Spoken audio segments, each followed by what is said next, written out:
Welcome to the journey of an aesthete, a comprehensive examination of all things aesthetic, the arts, the humanities, and what it means to be human.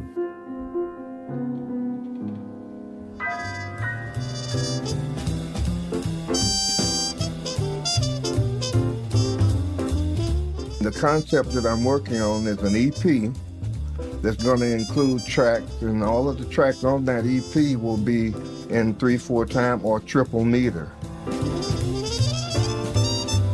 Well, they're going to hear some pretty heavy jazz, I think, and it's kind of along with some of the things that I've done in the past. You know, I've had compositions recorded before, and this will be just a continuation of the same.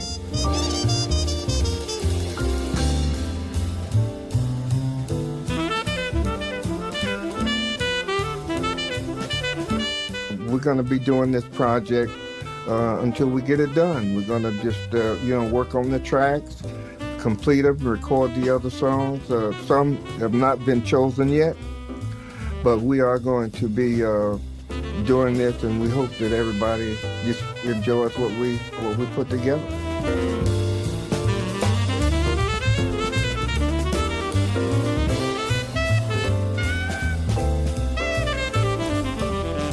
Well, I'm just looking forward to completing the process, getting the project completed, and we're going to try to get it on all of this platform, the streaming and download platform, but I also plan on releasing it on vinyl.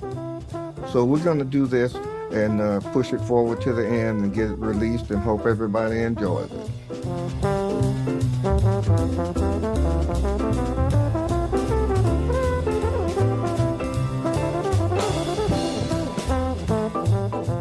We finally connected. We got a little technical, I guess, difficulties there for a minute. Yeah. I saw your incoming call signal. I don't know what was happening. It said my speakers were muted or something. Well, it's technology. I don't know what to say. Sometimes you win, sometimes you lose. Sometimes you do it, but I am so happy to do our reunion show.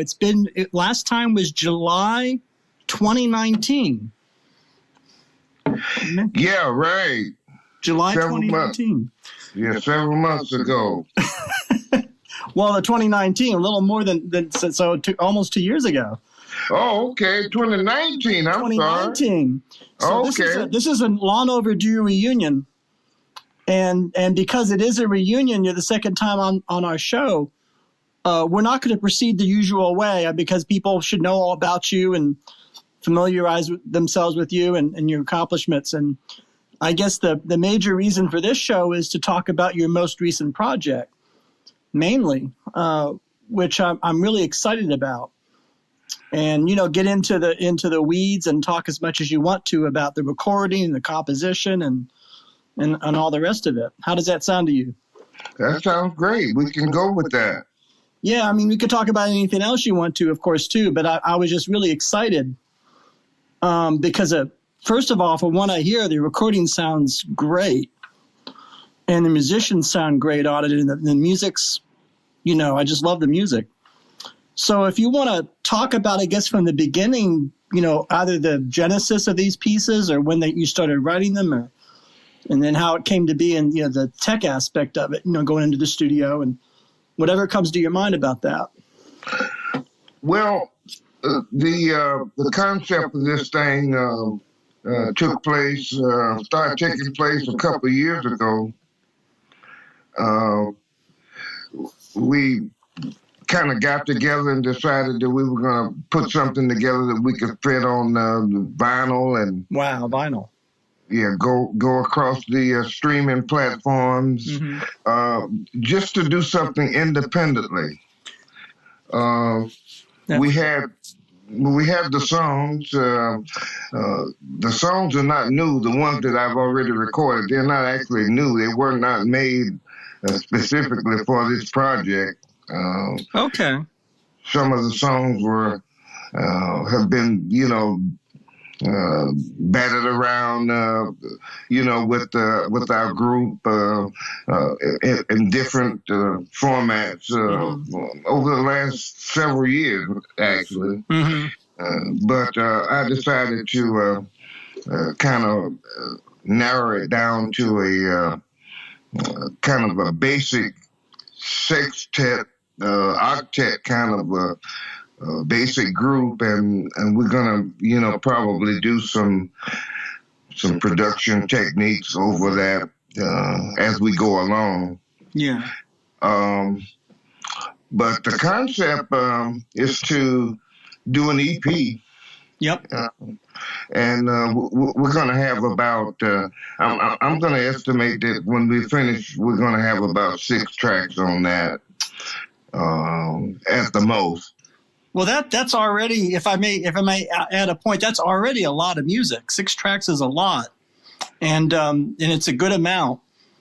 And I'm fascinated now. In the beginning of our talk, you mentioned vinyl, and now you're talking about EPs. So, do you mind breaking that down a little bit for the listener, because it's a lot of choices there, formats. Yeah, well, vinyl never really went away, and there's a lot of interest in it now, especially people who invested thousands in equipment that they never got rid of when the CDs and streaming platforms came along. There's still some serious collectors out there, yep, and some serious equipment out there ready to be used. So what we decided to do is the EP format will probably be on vinyl in 10-inch or maybe even a 12-inch. But normally an EP would be a 10-inch recording. And we're going to go ahead and get that taken care of by doing it ourselves. We're going to hope that maybe a major label will pick it up for better distribution, but we aren't counting on that this time. We're going to do it ourselves and see where it goes. We figure that there's enough interest there, and the music will speak for itself. Oh, and, absolutely. And we'll go ahead and have a good concept of.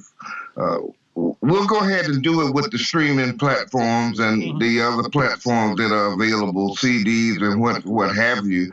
But our main interest will be on doing a quasi-jazz project with a with the liner notes and with a very decent cover, and we're gonna kind of go with the throwback idea. We want to, we want people to, see, the musicians,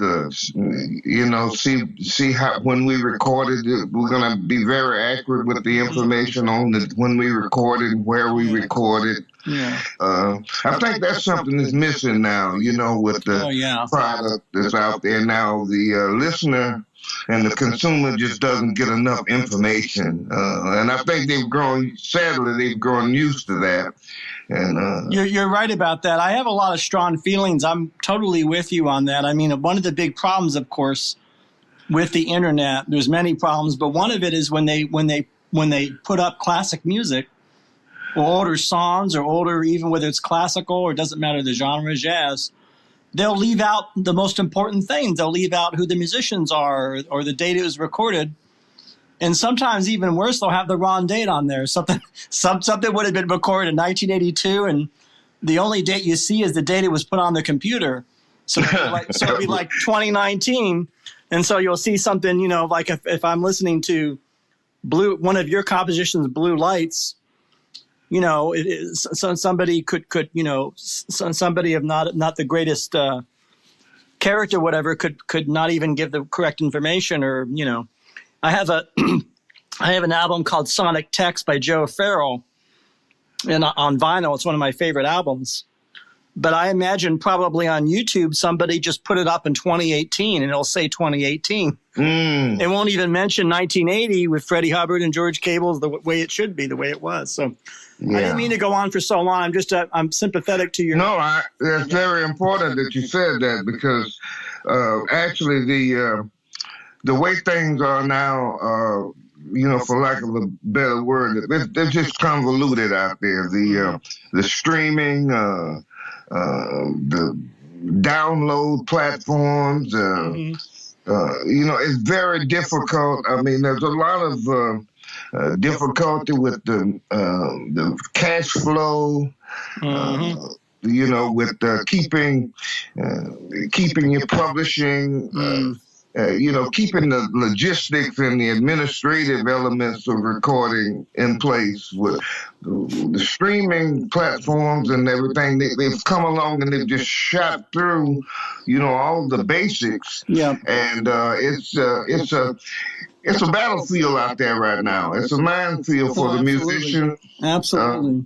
I mean, that's another reason why I'm having you on my show, is because you not only do you know everything that's going on, but you're a composer and trombonist musician, but you have decades of experience in production and engineering and all aspects of the music, business aspects and Black Jazz Records and Strata West, I guess it was. And so you're someone that knows about everything that's going on.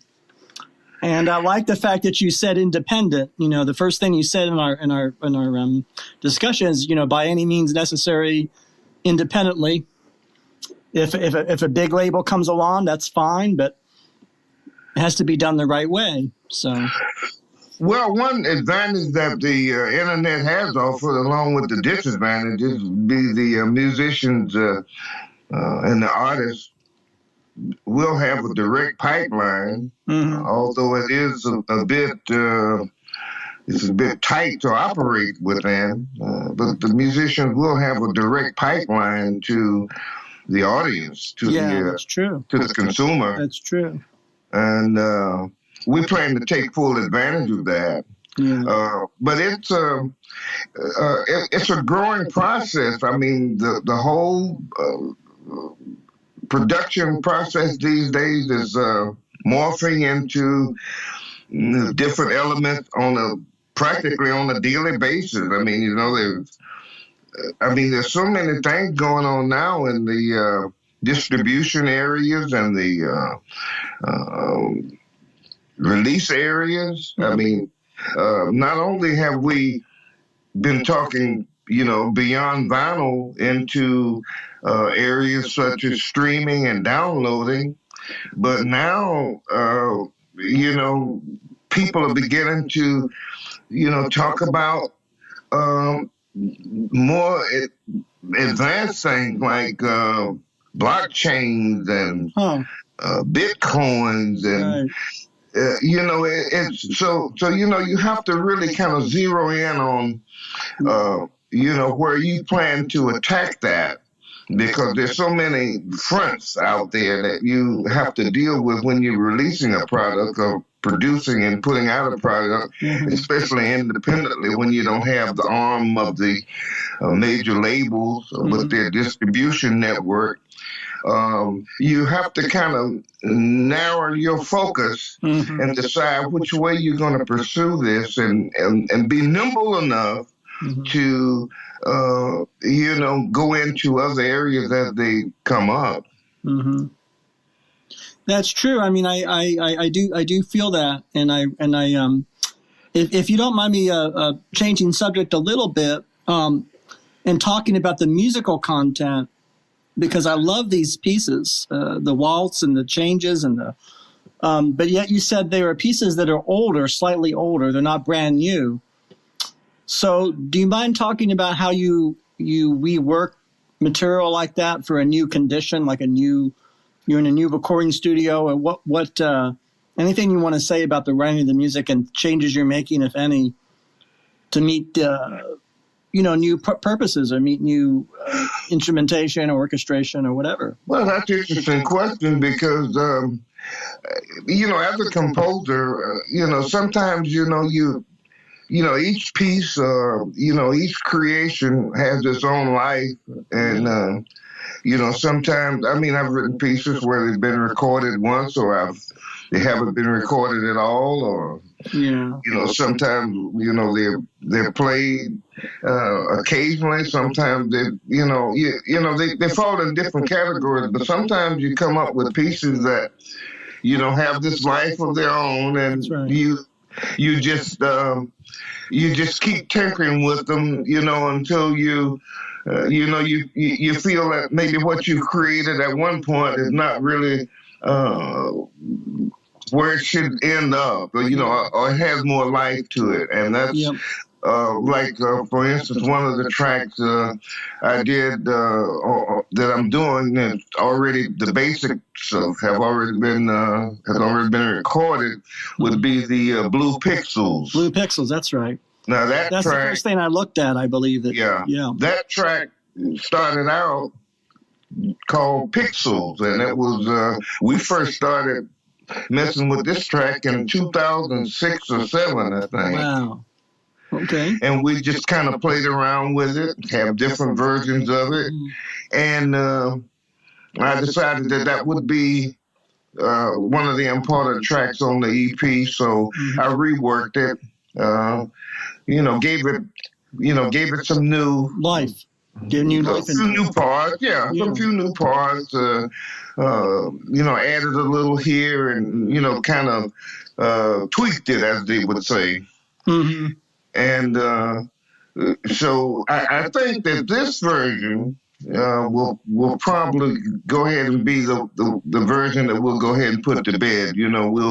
We'll say that we've pretty much worked it. This is the piece. This is a time. Yeah, we'll pretty much have worked it for what we can get from it.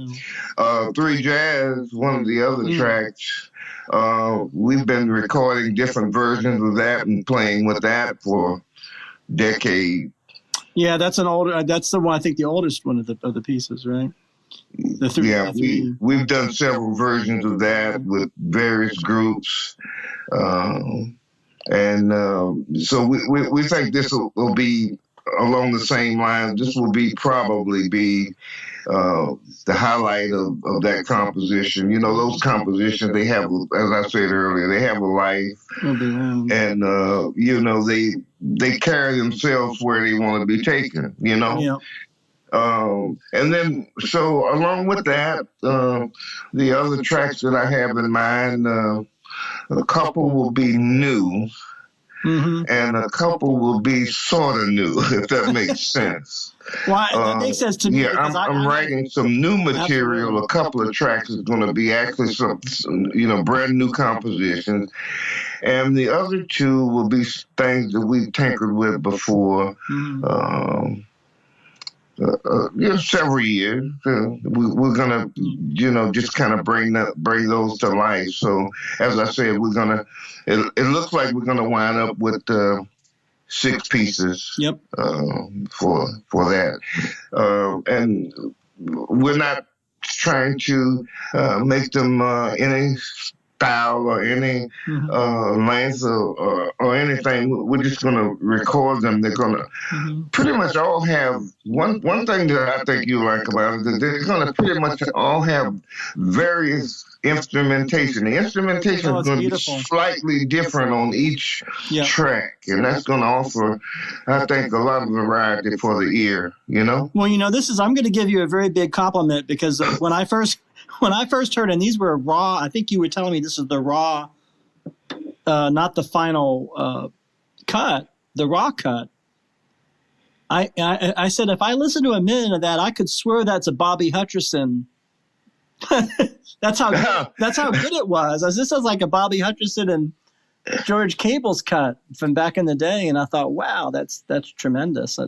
Writing like that, so it sounded good. Well, but I guess just a lot of people the musicians, because very few people have really heard what we're doing, the engineers and the musicians, and the feedback that I get from from the technical people is, wow, man, sounds retro. It sounds Blue Notice. It sounds, it has a retro feel to it, and that's something that they picked up. Yeah. And the musicians kind of feel the same way, but although that's going to be the basics of these, of the ones, especially the two that you've heard. Yes. We're going to carry them a little further. I call what I have basics. We'll play around with these.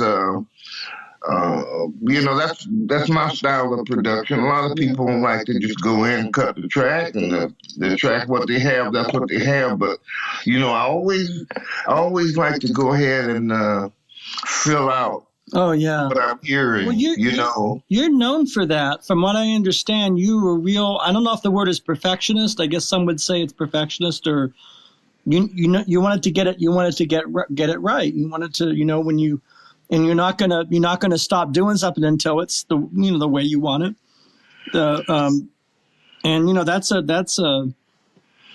I kind of wish more people worked that way than not. But I mean, yeah, but you were saying that you have the freedom to do that. I think you were telling me because you didn't have this record company breathing down your neck was your expression. Do you think that helps you to be able to get it the right way? You feel you have the freedom and you don't have stress? Oh, definitely. Yeah, definitely. I've been lucky for the most part to have my work pretty much recorded like I wanted it to be recorded. There were instances where the larger the company, usually the more they want to get involved in telling you, what you should do. That's been my experience. Mm-hmm. For instance, like, one project, for instance, like the Freddie Hubbard project I did, Splash. we Splash. didn't, you had to fight tooth and nail to, with the label to get what you had in mind. We left a lot of stuff on the shelf, actually. So are there cuts from that album that never were released that were still in the vault? And is it Columbia Records, right? It was Columbia or Fantasy? Who was that? Which label was that? Well, was that Fantasy or was that? Well, we cut some things with Fantasy that never got released, but we were lucky enough to have a production agreement that we would retain the rights to the masters. Yeah. For all of the outtakes and uncut material. So some of that stuff is on the shelf, and I have access to it, actually. I'd love to hear it. I would love to hear it. We'll do it. We're working on something right now. I can't fully get into all the details, but we're working on something right now where some of that stuff will see the light of day after all these years. So you're saying on that particular album there was more. I don't know what the correct word that you were butting heads with some of the record executives or about things. We had to sit down with people that didn't know a lick about music. Lawyers, and accountants, and people like that. Bottom line people. And they were looking at the budget. That was the main topic was always the budget. Well, on that particular project, you're using a larger ensemble, right? Didn't you have some strings and some singers but right? I mean, but if I'm remembering correctly, and you had a really good lead vocalist, and you had some. Yeah. But I would think that wouldn't be what I'm thinking is that's not unusual. I mean, you of course we're very familiar with that kind of instrumentation and those kind of projects. So. Well, we were trying to do something different, right? And I think in the record company's mind, they wanted Freddie Hubbard of CTI. They wanted a quintet or, Right. sextet, And Fred and I figured that we wanted to try something different. Yep. And I think an artist should, whether it works or not. Sometimes it works, sometimes it doesn't. It doesn't please all of the fans sometimes. It brings on new fans, and it pleases some fans. But I think the artist should have the prerogative and the right to experiment, to do something different. I've always been against pigeonholes, and I've never wanted to be placed in a box. So. Yeah, I mean that's a.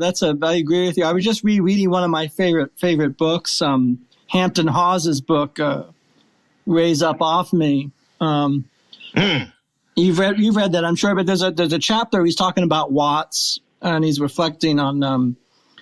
I think he says in there, he doesn't believe in any labels. He says, I don't like any of the labels. Yeah, I agree, he says I have the good music and bad music. Yeah. Yeah, I had the great experience of chatting with Hampton Hawes a couple of times.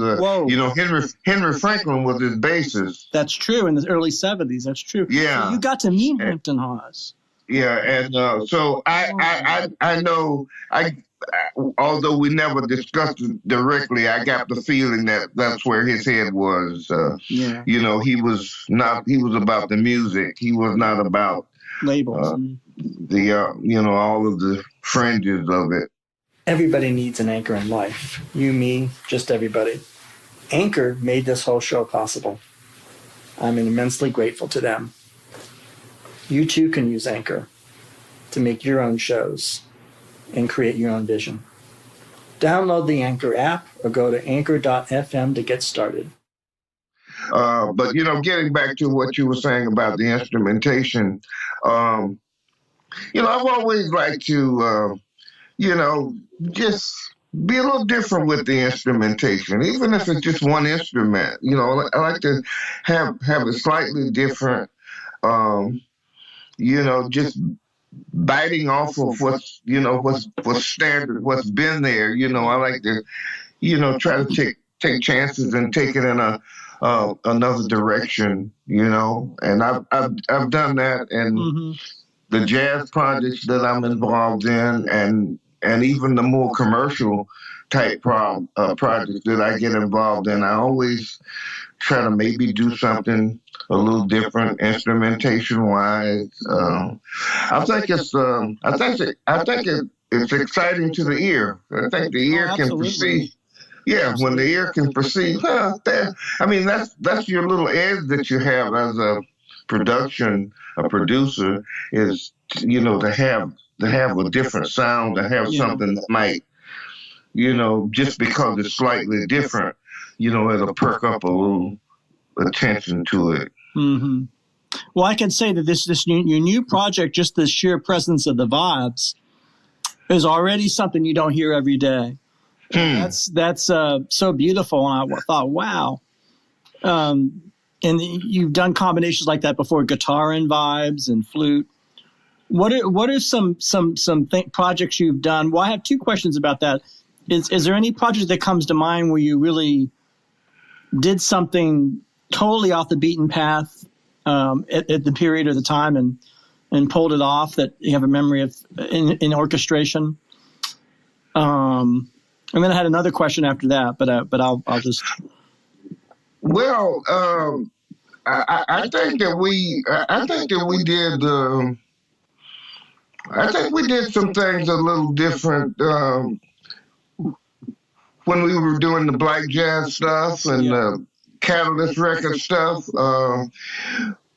But we had compositions that had English horn on it. Oh yeah. Charles Owens was playing the English horn, and we had some things where I would double on a euphonium. And, we have things I would think that we were one of the first groups to really utilize the analog synthesizer. Yep. Historically, that's true. Yeah. You're absolutely right about that. We didn't use the synthesizer like as a melodic type of instrument. We used it for colors and textural textures. Yeah. I even figure you use a synthesizer, like a big time organ was not something that we really felt was really that important. We wanted to get the meat out of, those different things that were involved in the synthesizer at that time. What they call the envelopes and frequency modulation. All the technical stuff. We wanted to dig down in it. There were other guys doing it in Underwood. There were guys that were doing it. It's just been a thing that I've done as a writer down through the years.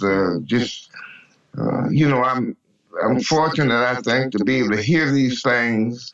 I can kind of hear these arrangements in my head, and I kind of say that's really what I think is going to sound nice. And thankfully, for the most part, when I finalize it, it comes out pretty much like I planned it. Mm-hmm. And I think I sent you, Mitch. Prior to us even doing this, I think I sent you, I do a lot of pre-planning, Yep, you do. I think I sent you what we call the MIDI sketches of some of these tracks. Yes. Long before they were recorded live. I have those, and I can tell you they're total confidential. No one will see them. But you sent me. Well, in having those, I think you can compare those with what we did, and I think you can see where I'm coming from. Oh, you mean the evolution of over time of the right? Oh, that's interesting. What I plan to do, and it's the possibility. I'm always thinking of options. Mm-hmm. What I might do is. And this is just something that I've thought about, and I've shared it with a couple other people, other than sharing it with you now and with the audience now. Mm-hmm. Is I might put a bonus 5-inch or bonus 7-inch in with the package, or maybe in with the first couple of, maybe with the first 100 or so of the MIDI version, just to show, how these things come along, I don't think that's been done before. I don't know if it's something viable. I haven't made a final decision on it. Mm-hmm. But if I don't do it that way, in the promotions, in our promotions, we're going to put the MIDI versions in there just to give. We're going to put some of the older versions of the songs in there to show what we're doing, and we're pretty big on promotion. Yeah. We figure that if we do the promotions and do the work ourselves, it'll be less for a company to say well we can't work with you because we have to promote it and all that. So we're doing a lot of self-promotion. We've already come out with a video, and we have a couple other videos in the work, and we're going to document this thing and maybe even tie everything together once it's finished with a documentary. Well, that documentary will be exciting because we'll get to look more at that recording studio, which is really, you might want to say a few words about that place. That's something, that studio. Well, it's a hidden gem here in Northeast Florida that in NSF, North Florida Sound Studios. They've done they've done a great job out there, and they're still building. They're doing a lot there. I think they're planning on putting some movie sound stages out there. Michael Bethea's the owner of the facility, and they have a great staff, and of course I'll be using them on the larger projects. You can't find a better studio anywhere. I haven't. Well, from what I saw in that video, they used to use the word awesome more sparingly than they do now. Today people say awesome about everything. Yeah, I mean, but they're digital and analog. I mean, they do it all. They got great mastering facility, and of course, I use. As I said, I'll use them on the larger projects, and then I have a couple of studios that I use for smaller projects and some of my mix downs. And, it all depends on, budget, restrictions on time and the availability of musicians, and, a lot of factors fall in place there. But that studio is really, as you said, is awesome. It's a powerful place to work, and great staff, and the musicians can't say enough about the musicians. They're all local, and that was. I mean, I had the opportunity to record this album wherever I wanted to. I mean, I had a budget that was set up where I could have, gone on the West Coast and recorded. Yeah, I was a little bit I misunderstood. I thought you were just going to automatically use Theo Saunders and Henry Franklin and those California people. But then you corrected me and said, "Oh, this is a Florida project." So, yeah, well, we tossed it around. Henry had the option to do these tracks, but he was moving into kind of another direction. And I got in touch with him and told him that I had an interest in going ahead, and I had first offered a couple of these tracks to him for his band. Yeah, that's right. But I had. I told him that I would like to go ahead and, since he was moving in a different direction, to have the option to go ahead and record it myself. And I also had the option to go up the East Coast, up to New York, and pick some musicians. I had talked to a few guys up there, but I decided that, look, we got this great studio here. Oh, yeah. Got to use it. We got the up-and-coming musicians. And I just thought that this would be a good time to do it all, as I would say, locally, It's working out. I'm very pleased with what's going on. I don't have as much experience with some of the musicians that I had with musicians like Henry, who I've worked with for decades off and on. Right. And I've worked with several of the musicians locally that's on these projects on many occasions, some on just that one occasion. And so, and with the ones that I'll be doing, the upcoming ones, I'll probably be using a different set of musicians. Some will be a core that I'll keep. But I'll be trying different guys. I don't want the sound to become, stagnant with one sound. I want different guys doing different things. It sounds like when you do projects that you change. Every piece of music is totally unique, and you don't want it to be. You want it's almost like the composition is guiding all the other choices. So it's a real composition. So you're saying, I don't want the same lineup.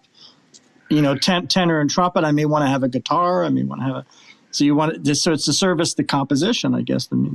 Exactly. Yeah. Yeah. As I said, I fully believe that that a composition is a total entity in itself. It kind of dictates what to do. I let it kind of guide me how to take care of it. I try to treat it right. Mm-hmm. That's true. Yeah. I wanted to ask you about a couple things from the past. Now, I was surprised. I posted on my a couple things. I posted the poster for Fun with Dick and Jane, the movie. And you had told me that I saw that, and I know you commented on it. So what do you have to say about that? Because I know you've done film work, but that was something. That's a whole other. That was one of the most interesting projects that I had a chance to experience. There was a Hollywood insider guy that we all knew. That I mean, he knew when these movies were, pardon me, he knew when these movies were about to come out.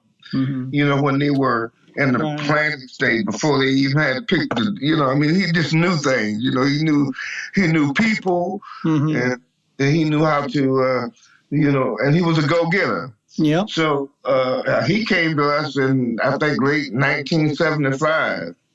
Well, the movie is 77, so would have it happened that many years before production, or was it? Well, yeah, he came to us and said there was a movie in the works. I see, yeah. And he knew some people that were involved in the production. He was involved as a I don't know how to describe him. He wrote for one of the papers out there, one of the paper Variety or news, one of the papers. Hollywood Reporter, Variety. Yeah. I'm a little puzzled about something about that. Now, I know that movie very well. I've seen it many times, and I know all the musical cues and all the songs in that movie. But one of the things that always irritated me about that movie is that they leave a lot of credits out. Like even at the very end, there's some songs in there and things, and I didn't see any credits. Yeah. I kind of noticed that too, and that was really one of the things that we were doing. What he did was he knew one of the producers, and so what happened was, he was getting this feedback from the producers and said the producer had told him, well, look, I haven't made a decision on that music yet. So, if you want to go ahead and put something together for me, fine. So this guy assembled something great. I mean, he had, first of all, his name was Duke Mundy. Yes. And we called him Duke because that's how he spelled it. Yeah. He put together a fantastic group of composers and musicians. Yeah. Different genres of people. I mean, he just grabbed people he knew, and I was surprised. We were using Johnny Otis's studio, for instance, to record most of the stuff. Interesting. Huh. And he was going to use,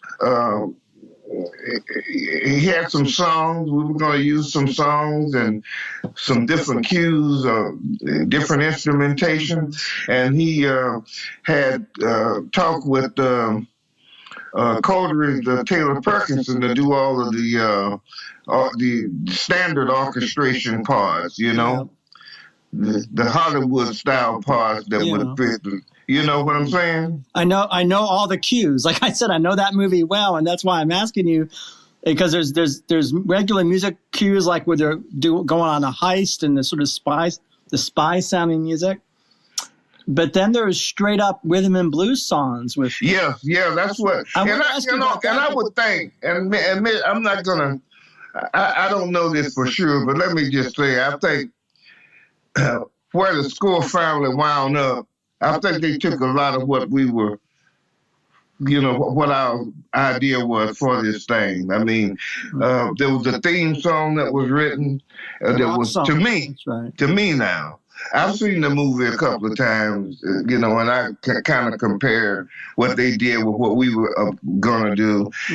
And the theme song that we came up with, I can't remember the young lady that wrote it. She was she used to open up for a lot of people at the Troubadour and Los Angeles. Yeah, she was a folk, so she came up with this very nursery rhyming type thing, and we had a main theme for it. We had some R&B stuff. We had some jazz stuff, and like I said, Coleridge, very underestimated guy, had some orchestral cues that were powerful, and we actually never really got a chance to record a lot of the stuff.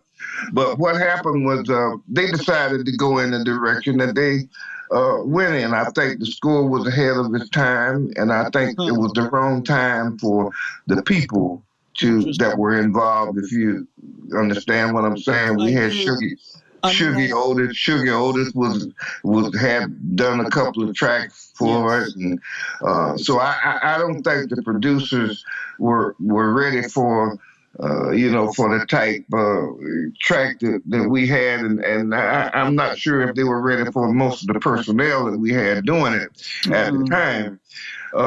So what you're saying is that there's this whole other soundtrack that we've never heard, that was never utilized in the final cut, I guess. And because I'm hearing you describe it, and they went with this kind of generic rock song over the credits with some a male rock band, I guess, singing. Yeah, and I don't believe that's what so that sounds far less interesting. All of it sounds far less interesting than what you're describing. We had it down. What happened was it got into a slightly legal issue at the end. What happened was I think there was some kind of disclaimer where all the songs that were done that had reference to the movie, they were. I think there was some compensation involved, but those were not to be used with reference to the movie. And, it never really, it began to, as time went along, as the movie began to develop, Duke let us know that the producers and the director were going into another direction. But I'll tell you, I'm proud of what we were doing. As I said, I think it was a little ahead of its time, and I think they copied a little of what we were doing, because what we had was a combination of specific tracks. Remember, we hadn't seen any we hadn't seen anything. We were doing all of this from ideas, from scripts, and when we first started on this thing, I don't think they even had a director yet. Oh, so it was before they got Ted Kotcheff. Yeah, Ted Kotcheff was signed on, I guess, at the last. Yeah, so they went in another direction. But I'll tell you, and I don't know whatever happened to any of those tracks. They just kind of dwelled away. But I mean, we had people on these demos, like Kurt Lightsey was on it. Oh wow. Yeah, Kurt Lightsey played probably the Fender a piano solo on one track. I think it was just him playing, and like I said, we had rock guys on it. We had rhythm and blues guys, jazz guys. Carmen Sanduza was on it. I was on it. We had, I can't remember who the trumpet player was. And like I said, Coldridge had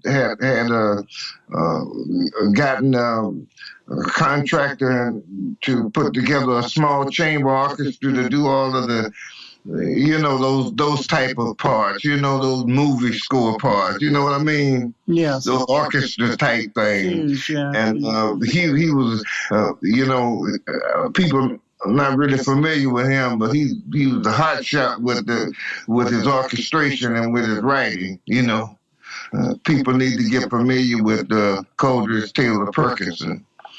If they're not. Where would you place him? So he's a favorite of you. You really liked his writing and what he did. Coleridge Perkinson, you liked his style and the way he.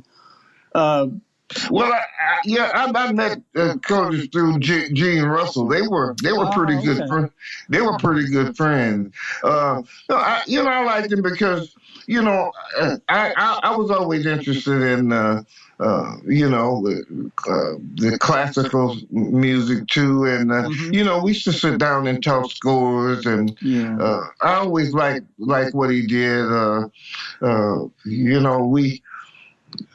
knew Ollie Wilson also. Oh yeah.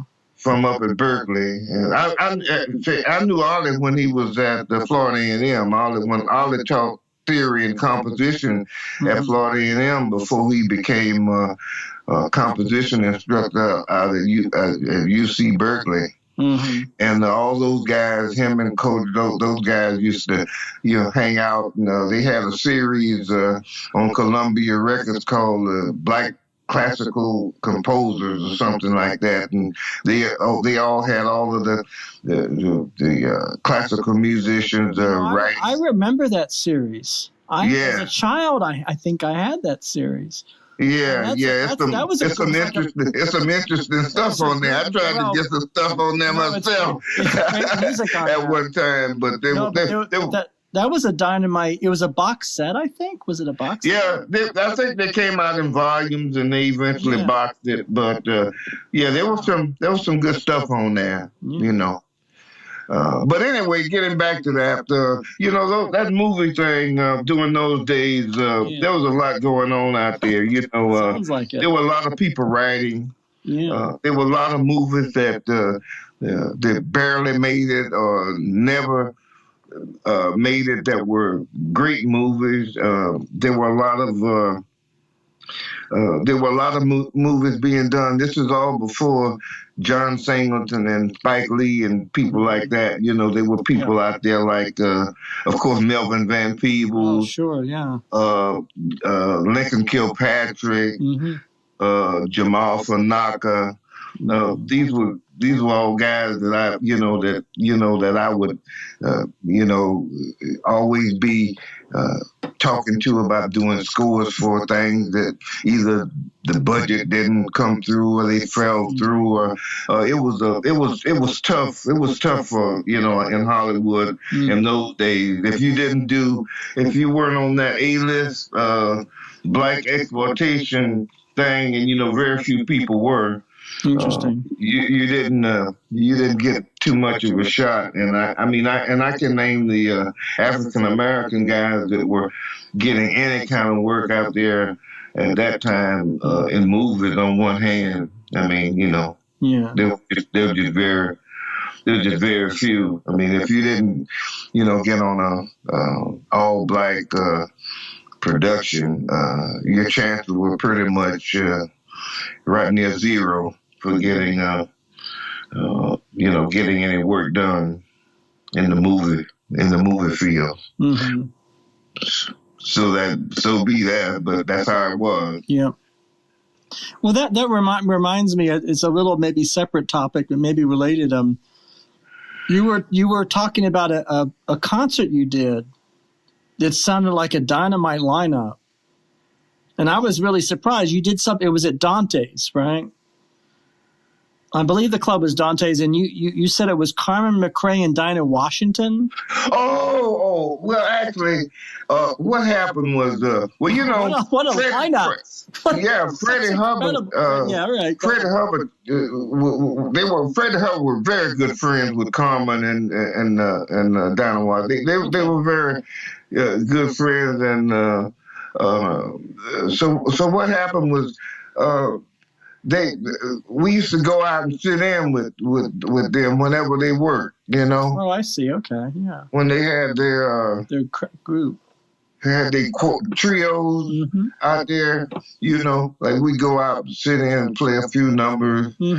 They would let us, play a couple of numbers with their rhythm section while they took a break or something, But yeah, that was all through Freddie. And Freddie, I mean, they were very good friends. I was surprised how much good friends they are. A lot of musicians I knew were, good friends with with female singers. Musically, Right. Well, female singers like Carmen MaCrae or Dinah Washington were almost like horn players, right? In their ability. Oh, yeah. So it makes sense to me that they would be hanging out with instrumentalists and wouldn't mind them taking solos and that makes total sense. Yeah. They were fun people. Yeah, they were fun people. Like, for instance, another musician that was very friendly with was Johnny Hammond and Nancy Wilson. We did a couple of things together that never saw the light of day. Johnny produced them. Oh, so you mean Johnny Hammond, the organist and keyboardist, or? Yeah, at that time. Yeah, at that time, Johnny was still. I think he was mainly an organist at that time, but he was transitioning into playing a lot of keyboards. Well, he was starting to do a lot of good Fender Rhodes too, in some of those albums. But I never knew he worked with Nancy Wilson. This is news to me. So you're saying that you. Well, they were good friends. I mean, they were just friends, Yeah. So they were. I think he had her. He had a couple of things that he had written, and they co-wrote, and and he kind of co-produced them. But I don't think anything ever happened because, as far as I remember, I think she was under contract with a label or something, and the label didn't take an interest in it. So I think that would have been Capitol Records. I think probably Capitol. I know you would hope Capitol wouldn't give her a hard time, but you never know. It's good. Yeah, Capitol. Yeah, from my understanding from Johnny was she had a tight contract and they didn't want to. They didn't use their producers and stuff. That was it. They wasn't really. The stuff that she and Johnny came up with, they were not interested in that at all. It's pretty good stuff too. I bet it's great stuff, and to think that it's sitting in a vault. It's all original stuff, by the way. By Hammond, that he wrote. Hammond and I think Nancy wrote some of the lyrics. Oh, I'd love to hear that. Yeah. Oh, my goodness. That's amazing. Yeah. Wow. Well, it's just been really a treat having a reunion and hearing about your new project. And, when your project is ready for release or even before when this goes to air, you tell us what you want us to use to promote it and get the word out. And we'll do all we can for your music because this is a dynamite project. And I'll definitely keep you in the loop. And if you'd like to link our promotional video, we certainly will. With this, yep. People will get. I think we'll get an idea more of what we're talking about, especially about the studio and the musician, absolutely, and the music itself. Yep, absolutely. And I thank you for your generosity, and I look forward to getting the word out about this project. Sanifu, thank you. You're welcome, Mitch. Thank you, and it's always a pleasure. And anytime, brother. Have a good weekend. You too. Thank you. I don't like goodbyes, so I'll see you soon, folks. Thank you.